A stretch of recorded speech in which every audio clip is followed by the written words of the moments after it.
Hi, my name's Jeremy Broun. I'm here to share with you over half a century's woodworking experience. In this Just a Minute series, let's get straight to today's topic. Okay, so I'm going to talk for just a minute on judging a router by what it can do. Just a minute. So let's start the timer for 1 minute. So, a router is a jig device, an electric motor with a cutter at the end and held in a cradle with handles on it.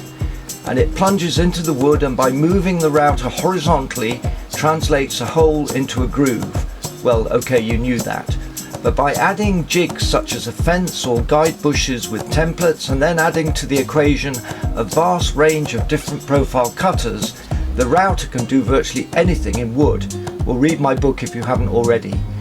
Now let's take my current go-to router. It's cordless, which is a huge advantage, and despite a limited reach fence, a plunge lock lever that's awkward and likewise the switch controls, I can use this router for many delicate tasks which I might describe as wood surgery that other routers can't do, mainly because they're too big and wieldy.